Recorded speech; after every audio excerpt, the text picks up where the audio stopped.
नमस्कार।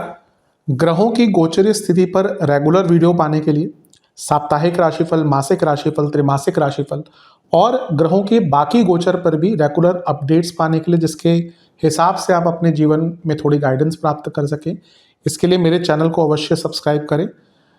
जिन लोगों ने सब्सक्राइब कर रखा है वो ऑल ये जो नोटिफिकेशन सेटिंग होती है इसको क्लिक करें, क्योंकि कभी कभी कुछ लोग बोलते हैं उनको नोटिफिकेशन नहीं मिलती। आशा करता हूं चैनल को सब्सक्राइब करेंगे और रेगुलर वीडियोस अवश्य आप देखेंगे। नमस्कार। ओम गणेशाय नमः। ओम नमः शिवाय। मैं निखिल ज्योतिषाचार्य आप सभी का मेरे चैनल पर पुनः स्वागत करता हूं। आशा करता हूं कि आप सभी स्वस्थ होंगे। महादेव की कृपा आप सभी पर सदैव बनी रहे। ये वीडियो मकर यानी कि कैप्रिकॉर्न के लिए बहुत विशेष है, क्योंकि वीडियो है 19 जनवरी से 25 जनवरी 2026 के साप्ताहिक राशिफल के बारे में। कैसा रहेगा मकर का समय आने वाले सप्ताह में। जो मेरा साप्ताहिक राशिफल होता है वो प्रमुखतः चंद्रमा और उनकी गति पर आधारित होता है। चंद्रमा एक बहुत विशेष ग्रह है। चंद्रमा की विशेषताएं बहुत हैं, लेकिन जब हम साप्ताहिक राशिफल की बात कर रहे हैं तो पहला तो उनकी तेज गति, फिर उनका मन का कारक होना, और फिर उनकी एक क्वालिटी कि वह जिस भी भाव, राशि, ग्रह आदि के साथ संबंध संपर्क कायम करते हैं उनको बहुत एक्टिवेट कर देते हैं। इन सभी कारणों से चंद्रमा का जो गोचर होता है वो बहुत विशेष बन जाता है।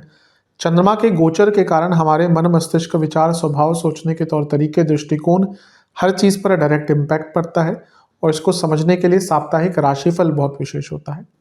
इस अंधकारमय जीवन में ज्योतिष एक मात्र विद्या है जो हमें सहारा देती है, गाइड करती है। भले ही ये राशिफल बहुत सामान्य आधार पर दिए जाएं, लेकिन एक जनरल गाइडेंस के लिए बहुत उपयोगी होते हैं। यदि आपकी लग्न राशि या चंद्र राशि मकर है, दोनों ही गाइडेंस के लिए इस राशिफल को देख सकते हैं। जहां से सूट और लेट ज्यादा करता है वहां से देखिए। व्यक्तिगत तौर पे मेरा मानना है कि यदि आप अपने लग्न से देखेंगे तो अच्छा है, इनकेस नहीं पता है तो चंद्र राशि से भी इसको देख सकते हैं। शुरू करते हैं। चंद्रमा आपके लग्न भाव में ही आ जाएंगे, यानी कि मकर में। ये 18 तारीख की शाम को ही हो चुका होगा, तो 19 को यहीं पे होंगे और 21 जनवरी सुबह के 2 बजे तक यहीं पर प्रवास करेंगे। चंद्रमा का लग्न भाव में आना वैसे अच्छा ही माना जाता है, लेकिन यहाँ पे इम्पैक्ट बहुत है चंद्रमा पर, जो थोड़ा नेगेटिव भी रिजल्ट दे सकता है, क्योंकि सूर्य, मंगल, बुध, शुक्र साथ में बैठे। सप्तमेश है, केंद्र के स्वामी है, केंद्र में आ रहे हैं। ये प्रमोशन का योग है, बिजनेस में बहुत लाभ मिल सकता है, रिकॉग्निशन मिल सकता है। चंद्रमा जब लग्न में आते हैं तो एक नई सोच उत्पन्न होती है, व्यक्ति का नजरिया बदलता है। महीने में एक बार आते हैं चंद्रमा लग्न में, तो वो टाइम है जब आप थोड़ा सा ना एक नए विचार के साथ आगे बढ़ते हैं। यहाँ पे चंद्रमा आपके लाभेश के साथ है और चंद्र मंगल योग बना हुआ है। लाभ के लिए, धन प्राप्ति के लिए बहुत अच्छा है। यहाँ पे चंद्रमा शुक्र के साथ है जो आपके योग कारक है। कार्यों की पूर्णता के लिए बहुत अच्छा है, क्रिएटिविटी के लिए बहुत अच्छा है। यहाँ पे बुध के साथ है जो भाग्येश है, धार्मिक कार्यों के लिए बहुत अच्छा है। बुध छठे घर के स्वामी है, लीगल कार्य संपन्न करने के लिए बहुत अच्छा है। लेकिन यहाँ पे चंद्रमा सूर्य भी साथ में है जो अमावस्या दोष बन जाता है, और सूर्य अष्टमेश भी है, तो अचानक से धन प्राप्ति का योग बन जाता है, लेकिन बहुत ज्यादा गुस्सा, बहुत इम्पल्सिवनेस और निर्णय लेने की क्षमता एकदम क्षीण, ये प्रॉब्लम वैसे भी होती है जब चंद्रमा बहुत ग्रहों के साथ होते हैं। तो यहाँ पे थोड़ा सा नियंत्रण रखें अपने विचारों पर। पैसा आएगा, रेपुटेशन भी अच्छी बन सकती है, लेकिन अपने इम्पल्सिवनेस के कारण, जल्दबाजी के कारण अपनी बनी बनाई रेपुटेशन को खराब कर देंगे। मंगल साथ में है, सूर्य साथ में है, दोनों ही अग्नि तत्व के ग्रह हैं, और लग्न में ये सब कुछ हो रहा है, तो गुस्सा भी बहुत रहेगा और भिड़ंत भी बहुत लोगों से हो सकती है, लड़ाई झगड़े भी बहुत लोगों से हो सकते हैं। तो इन सब पर विचार करें। नवांश कुंडली बता रही है कि पुरानी बातों पर ज्यादा ना जाएं, बहुत झगड़े होंगे। दशांश कुंडली कार्य क्षेत्र में अपने काम से काम रखें। किसी को अपने काम में बहुत इन्फ्लुएंस ना लेने दें, ना ही किसी को अपने काम का श्रेय लेने दें। कुछ लोग कोशिश करेंगे ऐसी। बिजनेस में थोड़ा ट्रस्ट बढ़ाइए, वो आपके एम्प्लॉयज के बीच में हो, आपके और आपके पार्टनर्स के बीच में हो, सप्लायर्स के बीच में हो। लव लाइफ, कम्युनिकेशन की बहुत बड़ी दिक्कत दिख रही है। जहाँ तक वैवाहिक जीवन की बात है, बहुत ओवर थिंकिंग तंग करेगी। स्टूडेंट्स, आप हर चीज में ना अटक जाते हैं, जीवन में फ्लो नहीं है, वो लाने की कोशिश कीजिए। सेहत के हिसाब से हड्डियों की problem, sleep disorder, hormonal problem, BP की प्रॉब्लम। सर्वाष्टक में आपका लाभ स्थान बली है। धन से संबंधित देखा जाए तो ये बहुत अच्छा टाइम है आपके लिए। 21 जनवरी सुबह के 2 बजे चंद्रमा आ जाएंगे आपके धन स्थान में यानी कि कुंभ में राहु के साथ बैठेंगे और 23 जनवरी सुबह के 9 बजे तक यहीं पर प्रवास करेंगे। चंद्रमा का धन स्थान में आना एक प्रकार से काफ़ी अच्छा माना जाता है।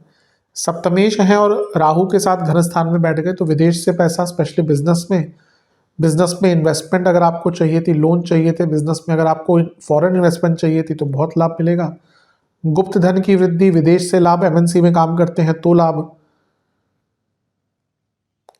आपके पति या पत्नी का भी पैसा बढ़ सकता है। लेकिन ग्रहण दोष है, राहु चंद्रमा पर दोष लग गया, राहु केतु एक्सेस है और ऊपर से वक्री गुरु की दृष्टि भी है, तो वाणी पर बिल्कुल नियंत्रण नहीं रह पाएगा। कुछ भी बोल देंगे, कुछ भी कमिट कर देंगे और इसके कारण रिलेटिव्स से, कार्य क्षेत्र में, इवन पर्सनल लाइफ में घर वालों से बहुत झगड़े हो सकते हैं। तो आई थिंक वाणी पर नियंत्रण रखिएगा। कोई सडन इन्वेस्टमेंट्स मत कीजिएगा। पैसा आएगा लेकिन पैसा कहीं लगाइएगा मत। किसी की बातों में बहुत मत आइएगा और किसी अनजान व्यक्ति पर बिल्कुल भरोसा मत कीजिएगा। कभी कभी होता है राहु के प्रभाव में हमें दूसरे लोग ज़्यादा पसंद आना शुरू हो जाते हैं और यहीं पर दिक्कत पड़ती है। घर में कम बोले, पैसों के ज़्यादा विचार या पैसों के ज़्यादा बातचीत ना करें। नवांश कुंडली बता रही है कि थोड़ा एक्सेप्टेंस रखेंगे ना कि चीज़ें कैसी हैं, मान लेंगे रेदर देन कि डिनाइल में रहें, ज़्यादा बेटर है। दशांश कुंडली कार्य क्षेत्र में अच्छा काम कर पाएंगे लेकिन कम बोलिएगा। बिजनेस में ना बहुत भावनात्मक हो जाएंगे, इसलिए भावनाओं में बहकर कुछ ना करें। लव लाइफ, चीज़ें अगर खराब हैं उनको ठीक करने का मौका है। वैवाहिक जीवन सेम कहूँगा, प्रॉब्लम्स हैं, लड़ाई झगड़े हो सकते हैं लेकिन ठीक करने का मौका मिलेगा। स्टूडेंट्स, बहुत मिस्टीरियस टाइम रहेगा, आपको समझ नहीं आएगा क्या हो रहा है, चीज़ें अव्यवस्थित दिख रही हैं। सेहत के हिसाब से दांतों के प्रॉब्लम, आंखों के प्रॉब्लम, इन्फेक्शंस, फूड डिसऑर्डर्स। सर्वाष्टक में आपका लाभ स्थान वाली है। अचानक बहुत बड़े धन का लाभ दिख रहा है। 23 जनवरी सुबह के 9 बजे चंद्रमा आ जाएंगे आपके तीसरे घर में यानी कि मीन में और सप्ताह के अंत तक यहीं पर रहेंगे। चंद्रमा का तीसरे भाव में आना एक प्रकार से अच्छा माना जाता है। केंद्र के स्वामी हैं और अपने से त्रिकोण में बैठ रहे हैं और काम त्रिकोण के स्वामी काम त्रिकोण में यानी कि इच्छाओं की पूर्ति होती हुई दिख रही है। चंद्रमा सप्तमेश है तो शनि लग्नेश है, तो ये दिखाता है कि रिकॉग्निशन मिलेगा। चंद्रमा सप्तमेश है तो शनि धनेश है, कार्यक्षेत्र हो, जीवन हो, धन की वृद्धि होगी। तीसरे घर में शनि चंद्रमा है, शनि लग्नेश है तो कार्यों की पूर्णता, एक नया विचार, एक नई सोच, सकारात्मकता, बल, कुछ बदलाव लाने की क्षमता, सब कुछ दिख रहा है। गुरु से केंद्र में है तो गजकेसरी भी योग बन रहा है टेक्निकली। बस प्रॉब्लम क्या है कि शनि तो शनि है, वो भले ही लग्नेश है लेकिन प्रकृति अपनी नहीं बोलते, तो सप्तमेश के साथ है तो मैरिड लाइफ में थोड़ी दिक्कत दिख सकती है। दूसरा होगा क्या ना कि आप सब कुछ सही कर रहे होंगे, फिर अचानक से आप किसी को देखेंगे और आप कंपेयर करेंगे, फिर आपको प्रॉब्लम दिखेगी। कंपैरिजन से कोई फायदा नहीं है, या तो आप एकदम ईगो से भर जाएंगे या फिर एकदम लो फील करेंगे। तो कंपैरिजन से कम बचिए, कम बोलिए और वर्क ओरिएंटेड रहिए। नवांश कुंडली बता रही है कि ये ऐसा टाइम है जब आपके अंदर ऊर्जा बहुत अच्छी होगी, तो उसको यूटिलाइज कीजिए। दशांश कुंडली कार्य क्षेत्र में सपोर्ट की आवश्यकता पड़ेगी आपको। बिजनेस में एकदम कोई बहुत बड़ा ऑफर मिल सकता है, अपने आप को ना अनलीश कीजिए, आपके बिजनेस को ना बढ़ाइए, ये मौका है। लव लाइफ, अपने पार्टनर को जानने का प्रयास कीजिए। अभी लगता है कि एक इंटरनल एक दूसरे को नहीं पहचान रहे अभी भी।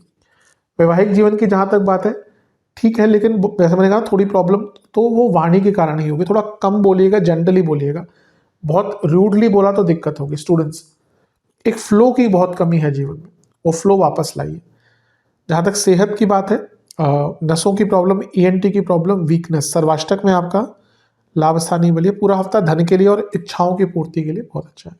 उपाय के स्वरूप में हनुमान जी का एक बार हनुमान जी की आरती कीजिएगा और शनि चालीसा का 2 बार पाठ कीजिएगा।